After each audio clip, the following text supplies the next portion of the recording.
T's telling him, "Please don't lock me up in that box again. Can you feel the chills?" This is a man having a full-blown psychotic break. He's shouting, "You're not real." But he's also listening to what it says. Why did he even bring it home? Subconsciously, he wanted to possess Hope. The mannequin is the perfect version of her for him. She's silent, she's compliant, and she wants to be with him. It's a deep dive into his trauma. He feels boxed in by his family's expectations, and the mannequin reflects that back at him. One of the fans in the sources mentioned a wild theory about those berries Thomas and Brooke ate on the island years ago. Do you remember that? They thought maybe the berries caused some long-term brain damage. It's a classic soap opera explanation, but it highlights how desperate fans were to understand why a legacy character like Thomas was being pushed so far into the dark. Is he evil, or is he just incredibly ill? When the mannequin tells him she knows he wants to be with her, it's like his deepest, darkest desires are finally getting a voice. It's horror movie territory in the middle of a sunny afternoon soap. And Liam? He was right about one thing. He told Hope that just thinking about Thomas creeps him out. For once, Liam's instincts weren't just based on jealousy. They were actually spot on. But because he's cried wolf so many times, will anyone actually believe him when he tells them Thomas is talking to a plastic doll? Moving into the second week, October 26th through the 30th, the fallout for Quinn is getting intense. She's been kicked out of the mansion. Eric is done. Ridge is done. She's essentially a predator who has lost her territory. She tries the apology tour, but Ridge isn't having it. He goes on this massive rant, telling her exactly what he thinks of her. It's brutal. Do you think Quinn actually feels bad? Or is she just sorry she got caught? My money is on the second one. She's a survivor. She finds a place to crash because Flo feels sorry for her and invites her to move in with Wyatt. Can you imagine Wyatt's face? He's in total freak-out mode, and honestly, can you blame him? Living with Quinn is like inviting a hurricane into your living room and hoping the windows don't break. Why does Flo do this? Is she just that sweet? Or is she trying to earn good girl points with the Forresters? Either way, it's a disaster waiting to happen. Back at the office, the tension between Steffi and Hope starts to simmer again. Steffi is on cloud 9 with Finn, but she notices that Hope is a little too happy about it. She actually calls Hope out on it. She accuses Hope of having an agenda. And let's be honest, Steffi has a point. If Steffi is busy with Finn, she's not a threat to Hope's marriage with Liam. Hope tries to deny it, saying she just wants Steffi to be happy, but we all know there's a layer of self-interest there. It's a fascinating shift in their rivalry. They aren't fighting over a man right now, they are fighting over who gets to control the narrative. Hope says she cares about Steffi, and maybe she does, but she also really cares about not having to worry about Liam wandering back to the Cliff House. Do you think Hope is being selfish? Or is she just being practical? After everything she's been through with Liam and his waffle tendencies, can you really blame her for wanting to nail the door shut on that part of his life? Then we have the Zoe and Carter situation. They finally hit the sheets. Carter is all in. He's happy, he's in love, and he thinks he's found his person. But Zend is still in the background doing some soul searching. Why is Zend even there if he's not going to make a move? It feels like the show is setting up a slow-motion car crash. Zoe is getting what she wants, the title of Carter's girl, but she's still looking over her shoulder at the Forrester grandson. It's a classic case of wanting to have your cake and eat it too. And what about Thomas? As the month ends, his obsession is just revving up. He's spiraling, and no one sees it because they are all so focused on their own romantic dramas. Thomas is getting warnings about Liam, maybe even from Finn. It's like a pressure cooker. You just know something is going to explode. Think about the future impact of these 2 weeks. This era basically set the stage for everything that came after. Thomas's mental health crisis became a major turning point for his character. The Shin relationship became a cornerstone of the show, finally giving Steffi a life outside of the Spencer orbit. And Quinn? Her banishment led to some of her most desperate and interesting stories yet. It makes you wonder, if these characters didn't make these massive toxic mistakes, would we even watch? We tune in for the mess, right? We want to see if Thomas can fight off the voices of a mannequin. We want to see if Liam can finally get over himself. And we definitely want to see if Quinn can claw her way back to the top. So here's the real debate for the comments section. First off, what do you think about Liam? Is he actually a concerned father? Or is he just a guy whose ego can't handle being second best? I mean, think about how he treated Steffi for years. He always had one foot out the door. Now that someone else is in the room, he's acting like he's the moral authority on her life. Is it protective or is it just plain toxic? And then there's the Thomas situation. Was the mannequin storyline a brilliant piece of psychological drama? Or did it just cross a line? Some fans in our sources thought it was downright creepy and made their skin crawl. Others loved the ride. Where do you stand? Do you like it when the show gets a little dark and weird? Or do you prefer the classic romance? This whole period was just such a wild time for the show. You had the actors working with literal plastic dolls trying to make it feel real, and honestly Matthew Atkinson sold the heck out of it. He made you feel his terror. You could see the sweat on his forehead when the mannequin started talking to him. It's a testament to the actors that we were even talking about this years later. And the music. Whether you like Zoe's song or not, it was a moment. It added a different layer to the show. It made Forrester Creations feel more like a real place where people have hobbies and passions outside of just designing things we never actually see. As we wrap up this deep dive into late October 2020, it's clear that the stakes were higher than ever. Relationships were being forged in the fire of recovery and obsession. Families were being torn apart by old secrets. And a plastic mannequin was becoming the most talked about character on daytime TV. What a time to be a fan, right? If you enjoyed this trip down memory lane and our analysis of the twisted psychology of the Forresters and Logans, you know what to do. Hit that like button and subscribe so you never miss another deep dive. We love breaking down these classic soap moments and figuring out what's really going on behind those perfectly styled Forrester outfits. Tell us your favorite or least favorite moment from these 2 weeks in the comments below. Did you think Thomas was gone for good? Or were you rooting for him to find his way back? And do you think Finn and Steffi are really destiny? Or was it just the right place at the right time? Thanks for watching, and we'll see you next time for more bold and the beautiful drama. Wait, before we go, we have to talk about one more thing. The mystery guest at the wedding. Do you remember the speculation? People thought it might be the minister from Vegas coming to blackmail Shauna. It just goes to show that in this world, your past is always just one wedding away from catching up with you. Do you ever look at a situation and just think, was this really just a simple mistake? Or is something way more twisted going on here? I mean, seriously.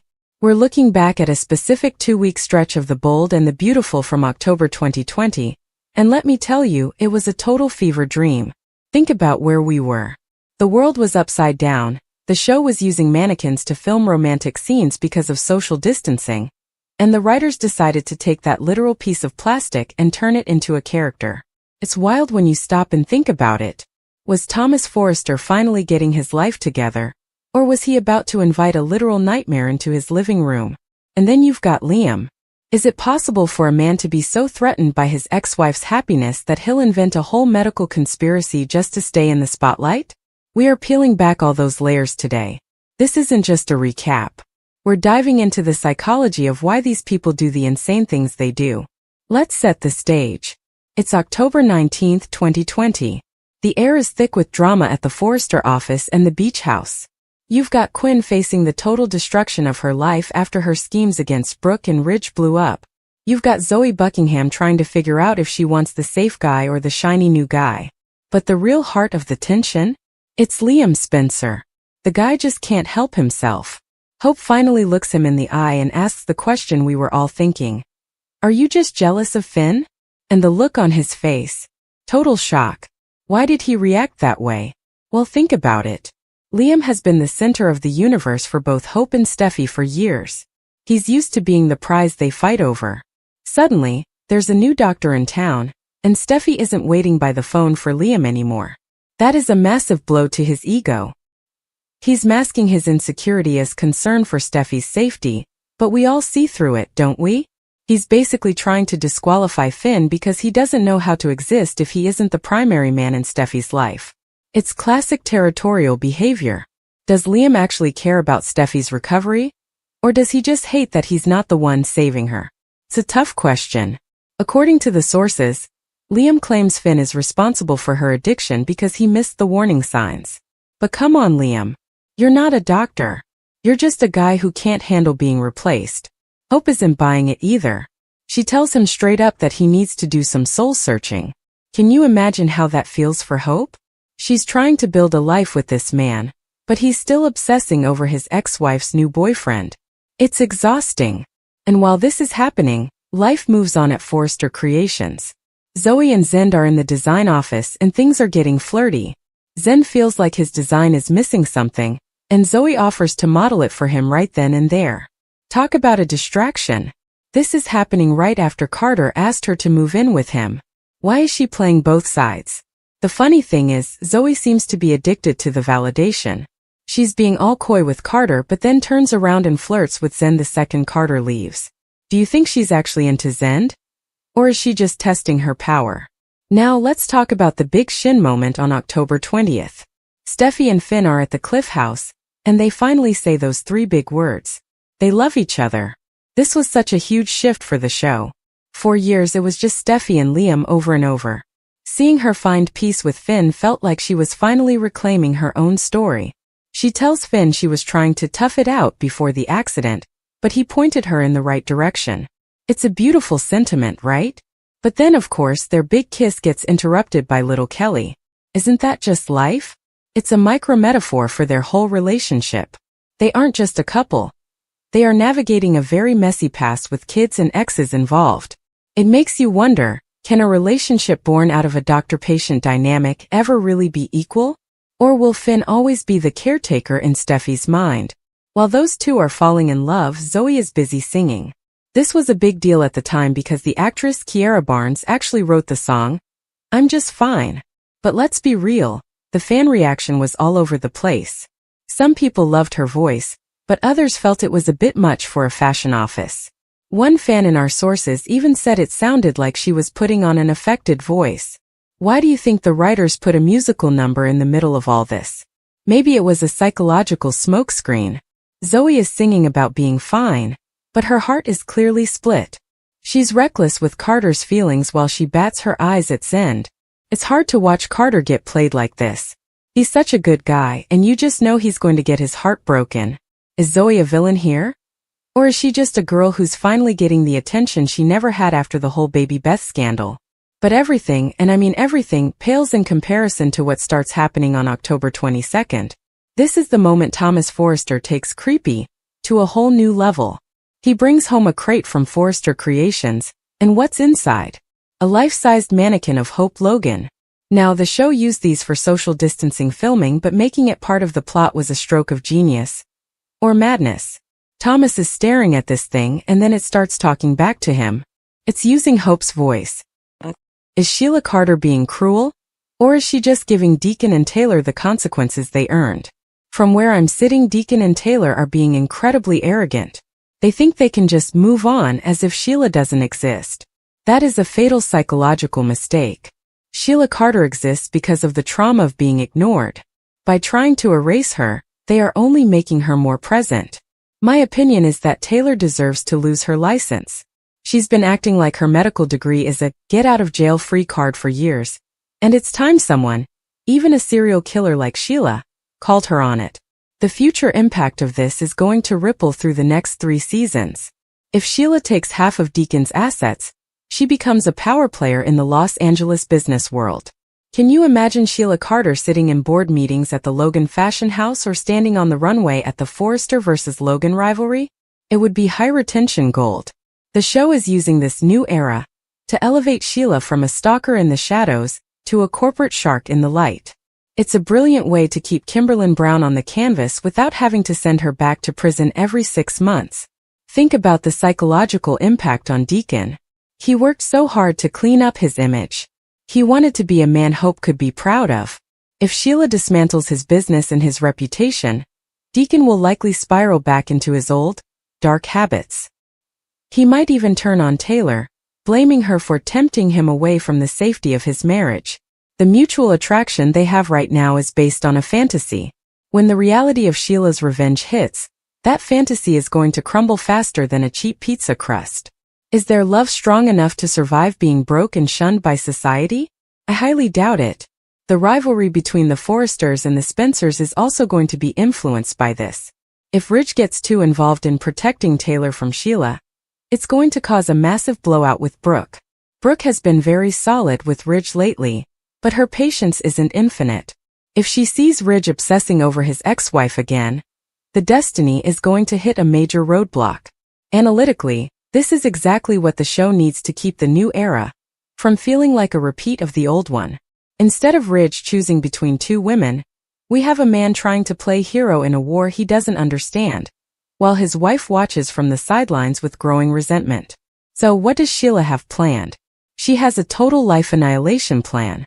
She's going to use the law, she's going to use the press, and she's going to use the secrets she gathers from Remy to make sure Deacon and Taylor have nothing left. It's not just about getting even. It's about proving that you cannot throw Sheila Carter away like trash and expect to live a bold and beautiful life. Sheila is the shadow that follows the glamour, and that shadow is about to get a lot darker. She is going to wait until the Logan fashion preview is at its height, and then she is going to pull the rug out from under everyone. Now I have to ask you. 1. Do you think Sheila is justified in taking half of Deacon's assets after his betrayal? Is she the victim here, or just a villain using the law as a weapon?